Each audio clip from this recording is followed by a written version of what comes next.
city of Prague is divided into 15 districts. Most expats moving to Prague on a work assignment settle in districts 1, 2, 4, 5, or 6.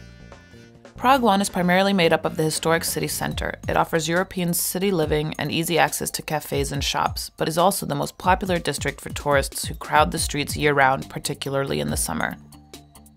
Prague 1 is famous for its diverse architecture. Housing in this district is almost exclusively apartments in renovated 19th century buildings.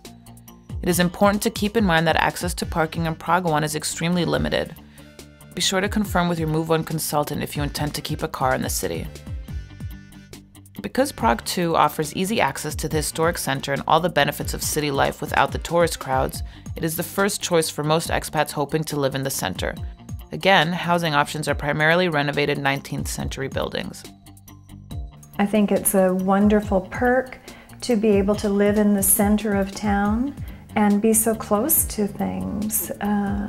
It's probably a different situation for people with young children because the schools are a distance, and so for those people, maybe living in the center of town isn't so good, but for those of us without children living in the center of town, wonderful and good quality housing. Most buildings, but not all, have lifts. Let your consultant know if a lift is a requirement for you and your family. Again, parking can be a challenge. Public transport system is extensive and efficient, so keeping your car in the city center is not a day-to-day necessity. If you do intend to keep a car in Prague 2, advise your consultant. Prague 4 lies to the south of the city center. Before the end of communism in 1989, Prague 4 was a more rural district. Its peaceful past is still evident as its farm fields can still be found adjacent to housing complexes. New business parks and office complexes have attracted international corporations to this district. Prague 4 is also home to one of the campuses of the Prague British School and the English International School. The combination of the offices and the school have attracted expats.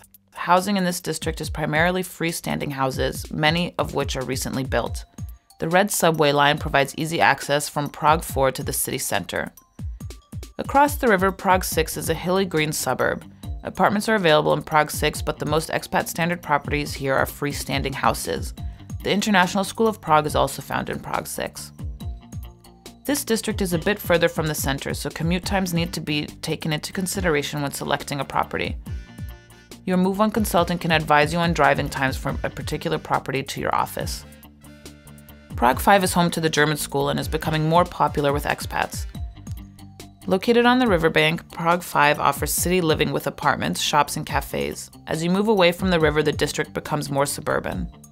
Well, I've lived in many different countries in the Middle East, in Poland, here, Australia. I would say that you get more for your money in Prague. I've got a beautiful flat here.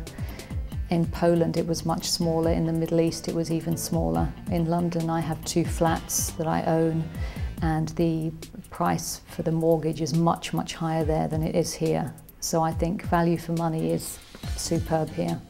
Of course, this video focuses on the primary areas of interest to expats. If you're interested in exploring other districts or the quieter outlying suburbs, feel free to ask your Move 1 consultant. They will be happy to answer any questions that you may have regarding the rental market.